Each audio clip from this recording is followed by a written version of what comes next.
Hello my beautiful soul family, कैसे हैं आप सब। आई होप आप बहुत अच्छे होंगे। अपना नाम जब तक ध्यान बड़ी मेहनत और लगन से कर रहे होंगे। साथ साथ संत और गुरुओं की वाणी भी अवश्य सुन रहे होंगे, यानी अपना इनर वर्क बड़ी मेहनत और लगन से कर रहे होंगे। तो चलिए गाइस, आज हम देखने वाले हैं कि आपके डिवाइन मैस्कुलाइन इस समय ऐसा क्यों कह रहे हैं कि मेरे दिल पर तुम राज करती हो, क्योंकि मैंने दूरियों से ही नज़दीकियों की हकीकत जान ली है।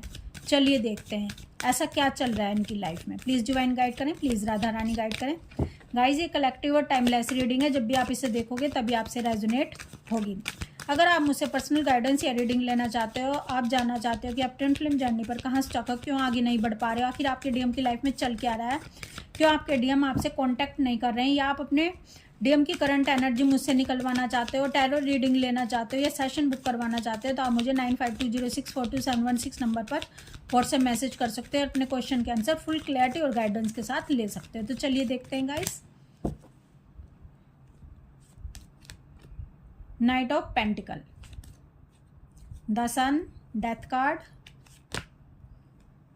Eight of pentacle, the devil, six of cups.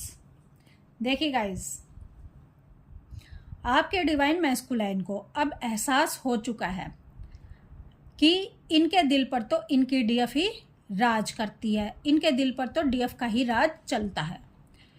क्योंकि आपके डिवाइन मैस्कुलाइन जब आपके पास थे तो ये आपकी वैल्यू को नहीं जान सके थे, क्योंकि किसी भी चीज़ का पाना और खोना तो आसान है, लेकिन उसको संभाल कर रखना बहुत ही मुश्किल होता है। इनको लगता था कि ये जो डीएफ के साथ इनका कनेक्शन है ये भी एक साधारण कनेक्शन है, लेकिन इनको आपसे दूर जाने पर पता चला कि ये एक नॉर्मल कनेक्शन नहीं है, ये बहुत ही खास है। क्योंकि इन्होंने डीएफ से दूर जाकर ही उसकी करीबियों को महसूस किया है, उसकी नज़दीकियों को महसूस किया है। अब डीएम को जब डीएफ इनसे दूर हो चुकी है और इनकी लाइफ में, डीएम की लाइफ में डिवाइन इंटरवेंशन करवाया जा रहा है, क्योंकि इन्होंने उस प्यार भरे दिल को तोड़ दिया, उस प्यार भरे दिल को रिजेक्ट करके चले गए अपने फ़ायदे के लिए, अपने स्वार्थ के लिए। क्योंकि ये एक थाली के बैंगन की तरह कभी इधर लुढ़क गए थर्ड पार्टी कार्मिक्स में और कभी डीएफ की तरफ आ गए, जहाँ भी इन्होंने फ़ायदा देखा उधर ही लुढ़क गए।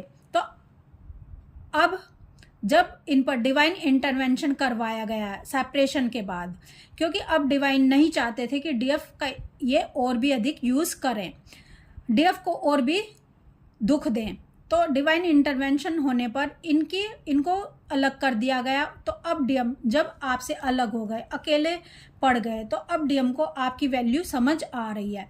अब डीएम आपसे कहना चाहते हैं कि मेरे दिल पर तुम राज करती हो, क्योंकि मेरा दिल मेरा कहा नहीं मानता, क्योंकि मेरा दिल तुम्हारे पास आने की जिद करता है, तुमसे कांटेक्ट करने की जिद करता है। मैं कितनी भी ईगो दिखाऊं, मैं कितना भी ईगो में रहने की कोशिश करूं, लेकिन ये मुझे चैन से बैठने नहीं देता, मुझे चैन से जीने नहीं देता, और मेरा दिलो और मेरा चैन थर्ड पार्टी कार्मिक्स ने छीन लिया है, जिसके कारण मैं बहुत ही परेशान हूँ। मैं इस समय बहुत ही दर्द झेल रहा हूँ, क्योंकि मैंने तुम्हें दर्द दिया, इसलिए डिवाइन ने मुझे ये सब दर्द झेलने के लिए मजबूर किया है।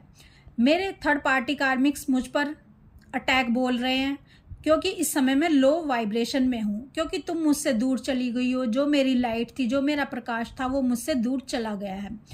जब तुम मुझसे दूर चली गई तो मेरे पास कुछ भी बाकी नहीं बचा, क्योंकि मैं तुम्हारी लाइट से ही अपनी लाइफ में बहुत अच्छा कर रहा था, अपना फाइनेंस अच्छा किए हुए था, अपनी लाइफ में बहुत हैप्पीनेस और पीस में जीता था।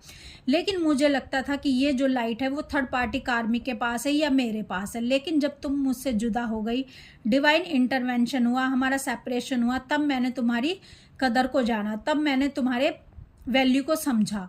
क्योंकि अब मुझे वो लाइट नहीं मिल रही है, न थर्ड पार्टी से न कार्मिक से, और मुझ पर अटैक किया जा रहा है। गाइस, आपके डीएम पर अटैक होने लग जाते हैं जब ये आपके प्यार को, उस अनकंडीशनल लव को रिजेक्ट करके थर्ड पार्टी कार्मिक्स में चले जाते हैं। क्योंकि जब तक आप इनके पास थे तो ये आपकी हकीकत को नहीं जान पाए थे, ये आपको फॉर ग्रांटेड लेते थे। इनको लगता था कि ठीक है ये कनेक्शन भी दूसरे कनेक्शन की तरह ही है, लेकिन जब आप इनसे दूर चले गए तब पता चला कि इन्होंने आखिर किस चीज़ को खो दिया है, किस कोहिनूर हीरे को खो दिया है, क्योंकि अब इनको वो लाइट नहीं मिल रही है, वो एनर्जी आपसे नहीं मिल रही है जिस एनर्जी पर ये अपनी लाइफ में बहुत अच्छा कर रहे थे, अपनी लाइफ को बहुत हैप्पीनेस में जी रहे थे। तो जब ये लो वाइब्रेशन में चले जाते हैं और आपसे इनको एनर्जी नहीं मिलती, तब इन पर ताबड़तोड़ हमले होने शुरू हो जाते हैं।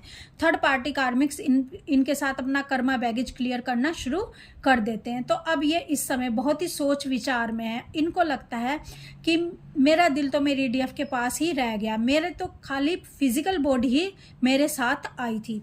तो अब ये उस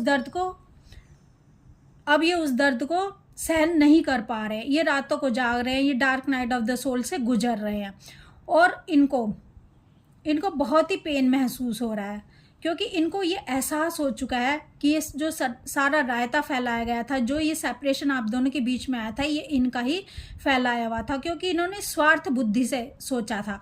इन्होंने सोचा था भाई जिधर भी अपना फ़ायदा नजर आए उधर ही लुढ़क जाओ, उधर ही चले जाओ, लेकिन ये नहीं जान रहे थे कि किसी का दिल तोड़ना अपने स्वार्थ के लिए, अपने फ़ायदे के लिए कितना ही खतरनाक होता है, क्योंकि डिवाइन हमें हर पल देख रहा है, हमारे मन पर बैठा है डिवाइन कि हम क्या सोचते हैं, क्या करते हैं, और जो कर्मा हम क्रिएट करते हैं, भले ही वो कोई देखे या ना देखे, लेकिन वो कर्मा क्रिएट हो जाता है। तो अब जो डीएम ने आपको दुख दर्द दिए थे वो इनको बदले में मिल रहा है।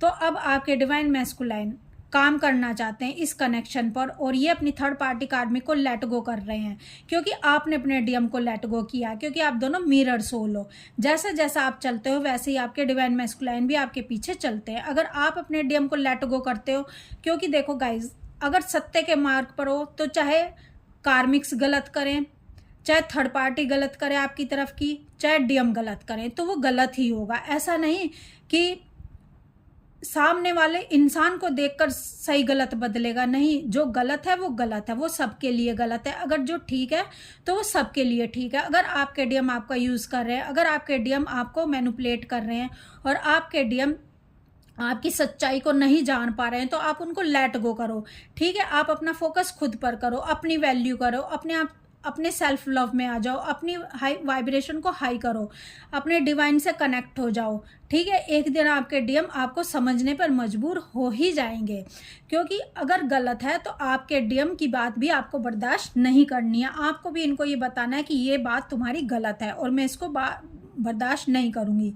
तो जब आपने अपने डीएम को लेट गो किया, आप अपने डीएम से दूर हो गए, आप अपने ऊपर फोकस करने लग गए, तो आपके डीएम को अब पता चला है कि सत्य किसे कहते हैं, सच्चाई होती क्या है, ठीक है। सच्चाई वो नहीं है, इश्क करना वो नहीं है, प्रेम वो नहीं है कि अपना फ़ायदा नुकसान देखा जाए। जब किसी से इश्क किया जाता है, जब किसी से प्रेम किया जाता है, तो वहाँ पर यह नहीं देखा जाता कि हमें कितना दुख मिलेगा और कितना सुख मिलेगा, कांटे मिलेंगे या फूल मिलेंगे। जब कदम उठा लिया तो उठा लिया, फिर भले आपको कांटे मिले, दर्द मिले, या आपको खुद से ही राख हो जाना पड़े, वहाँ पर फिर कदम पीछे नहीं उठाए जाते, भले ही कोई भी तांडव झेलना पड़ जाए। तो अब आपके डीएम भी ये सीख रहे हैं, ये लेसन लर्न कर रहे हैं, जो लेसन आपने इनको सिखाए हैं, जिस रास्ते पर आप चले हो। क्योंकि आपने अपने डीएम के इश्क में, आपने अपने डीएम के प्रेम में ये नहीं देखा कि कितना फ़ायदा होगा और कितना नुकसान होगा। आपने सिर्फ इश्क किया, और उनके इश्क में उनको इश्क करते करते आप उनको एक परमात्मा की तरफ पूजने लग गए, एक खुदा की तरह पूजने लग गए, और आपने खुद को भी राख कर दिया। और जहाँ दो में से एक रह जाता है, यानी जब हम किसी को पूज रहे हैं, किसी के अंदर हमारी ऐसी फीलिंग है कि ये मेरे परमात्मा है, ये मेरे खुदा हैं, तो फिर वहाँ आप कैसे रह जाओगे? या तो आप बचोगे या आपका प्रियतम बचेगा जिसको आप प्रेम कर रहे हो। जब दो में से एक बचता है तो वहीं परमात्मा प्रकट हो जाते हैं, उस प्रेम से ही परमात्मा प्रकट हो जाते हैं, ठीक है। यानी अपने आप को राग कर देना, यानी अपने अहंकार को नष्ट कर देना, अपनी ईगो को नष्ट कर देना। और जब आपने अपनी ईगो को नष्ट किया है, प्रेम में अगर प्रेम सच्चा है तो अहंकार बचेगा ही नहीं, ठीक है। आपने ये करके दिखाया अपने डीएम को। जब आपने ये करके दिखाया है तो आपके डीएम को भी ये करके दिखाना होगा। आपने इनको चैलेंज दे दिया है, ठीक है। जब आपके डीएम भी इस लेसन को लर्न कर लेते हैं, जब भी आप दोनों का मिलन होता है तभी आप सेम पेज पर आते हैं। तो दूरियों से ही इन्हें नज़दीकियों की कीमत समझी है इन्होंने आपकी। इस हकीकत को जाना है कि आप इनके लिए क्या हो। अगर ये आपके करीब रहते, तो ये कभी भी इस लेसन को लर्न ना कर पाते, क्योंकि दूरियों से ही पता चलता है दूसरे इंसान की वैल्यू का। और जब कोई हमारे पास हर समय रहता है तो हम उसकी कीमत को नहीं समझ पाते। तो इसीलिए इस जर्नी में डीएम और डीएफ को दूरियां लाई जाती हैं, सेपरेशन क्रिएट किया जाता है, ताकि आपके डीएम आपकी वैल्यू को समझ सके और आप दोनों के बीच में वो प्रेम बढ़ सके। क्योंकि अगर आप दोनों नज़दीक ही रहोगे तो एक दिन प्रेम ख़त्म हो जाता है, और दूरियां ही प्रेम को बढ़ाती हैं, दूरियां ही तड़प महसूस करवाती हैं प्रेम में। और जिस प्रेम में तड़प नहीं है, जिस प्रेम में आंसू नहीं है, जिस प्रेम में दर्द नहीं है, जिस प्रेम में खुद को खोना नहीं है, वो प्रेम सच्चा कहलाता ही नहीं है। क्योंकि देखिए गाइज, जहाँ कृष्ण भगवान और राधा रानी की बात आती है, क्योंकि उनका प्रेम एक सच्चा प्रेम है, ठीक है। और ये प्रेम गाइडेंस देता है दूसरे लोगों की भी, सच्चा प्रेम कहते किसे हैं। तो जब राधा रानी को इतना दर्द सहना पड़ा है, तो हम तो एक आम इंसान है। तो सच्चे प्रेम में बहुत ही कठिन परीक्षा होती है। सच्चे प्रेम को कांटों से गुजरना पड़ता है, अंगारों की तरह तपना पड़ता है। जैसे एक जोहरी लोहे को तपाता है, तब